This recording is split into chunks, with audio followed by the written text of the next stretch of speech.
shorter than our tea time last time because I think we needed more bite-sized information.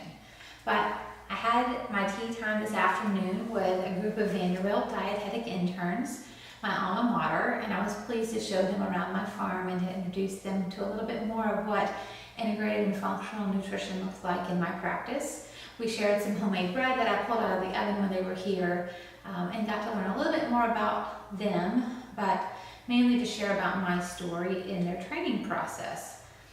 So this is the tea that I share with them. It's a new one I've discovered by Bigelow. It's an organic tea that's ginger based with some lemongrass, some of my favorite flavors, and some other natural flavors in there. Also a little bit of hint of licorice. So I picked up a box of these at Sam's recently. It might be something you'd enjoy if you're a Sam's member, or you may be able to find this at your traditional grocery stores. So one of the things I enjoy about ginger is that it is an anti-inflammatory. If someone is sick or having joint pain or headaches, ginger can be a very natural anti-inflammatory. But I thought I would share a little bit today why ginger may not be a good option for some people. And that's based upon some testing that I do with my clients for food sensitivities. So in general, there are foods that can be considered anti-inflammatory, but when we get to the personalized level, we realize that there are foods that our body may recognize and produce mediators of inflammation too. And those mediators of inflammation may be like cytokines, prostaglandins, interleukins. Some of those long scientific terms just means that they cause symptoms in our body.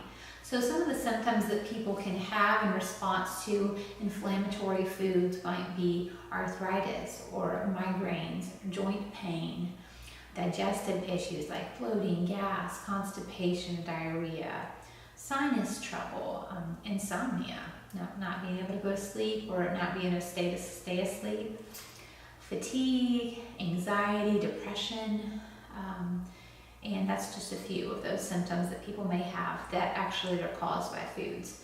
So rather than trying to guess at what foods may be problematic or calming for someone, I actually use what I consider to be the gold standard of food sensitivity testing. This is not an allergy testing, this is a food sensitivity, so it's a different branch of the immune system. But it is a blood test that we use, and it's developed by the Oxford Biomedical Laboratory. And we draw about 4 vials of blood for that. And your blood is separated into 270 different test tubes afterwards. And into each test tube, a food antigen is introduced. This antigen may be beef or tomatoes or caffeine or ginger, any one of natural foods, or also food chemicals, naturally occurring food chemicals and artificially developed food chemicals and dyes and things like that.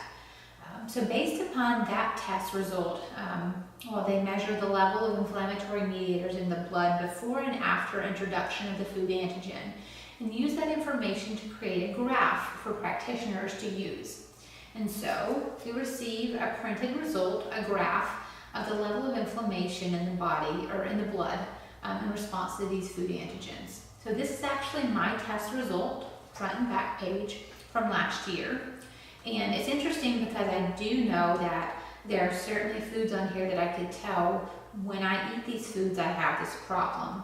For instance, when I would eat lettuce, which happens to be showing a reactivity level for me that's fairly moderate, I would notice that I'd be very sleepy the next day. And the same thing would be with beef. I was having beef protein collagen powder in my smoothies every morning, and I just couldn't drag myself off the couch after breakfast time. So it was interesting to see some of those correlations. And then sometimes it's just that the fact that these foods contribute to an underlying level of inflammation within the body. So I can explain a little bit more. I wanted to give you just a little taste of what this food sensitivity testing is. There are a lot of different food sensitivity tests on the market these days. I find that they're becoming more and more popular and probably will start to be available at Walmart or Target. But here's what sets this test apart.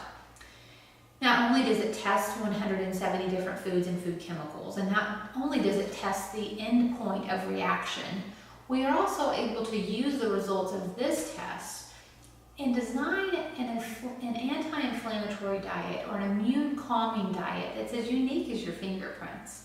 So it's not just telling us one type of immune reaction that your body's been having, which is often what an IgG test will tell. And sometimes that's a false positive and you are actually unnecessarily restricting yourself to foods that you enjoy. But this is actually saying, well, is the body's immune response actually causing symptoms that are unwanted, actually causing inflammation in your body? Or just your immune system just remembered that it ate it yesterday, and that's okay. So when I design an anti-inflammatory food plan for a client, we usually start with a very narrowed approach, maybe 20 to 40 of their commonly eaten foods, and focus on those for a set amount of time, and then we gradually introduce in a stepwise fashion foods back into their eating plan so that we move from a narrowed approach to what I call a wholesome abundance. So I want my clients to be able to enjoy as many foods as possible while still eliminating some of the foods that may be problematic.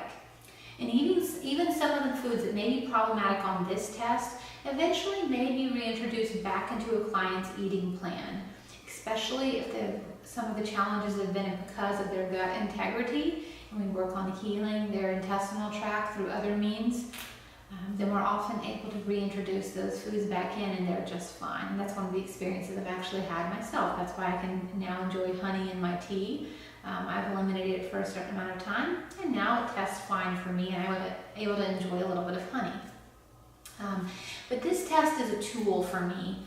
It's a tool for me to help my clients calm the immune system down so that their body can actually focus on healing and do the work that it needs to do. Almost like it allows your body to sit back and just take a deep breath and say, I don't have to fight these foods any longer. I can now pay attention to the functions that are not quite as essential in my body. That might be hormone regulation. So we've even seen this useful for fertility or endocrine balance with other hormones, female hormones, or the metabolic hormones or insulin glucose regulation. And along with a host of other things. But it's one of the most powerful tools that I use in my practice. And if I could be limited to one tool, I'd be choosing the mediator release test with my clients. It's the one I see have the most results when I apply it clinically with my knowledge and training.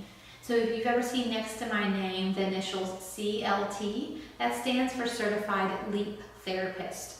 And that's a therapist who's been trained to use the mediator release test in clinical practice.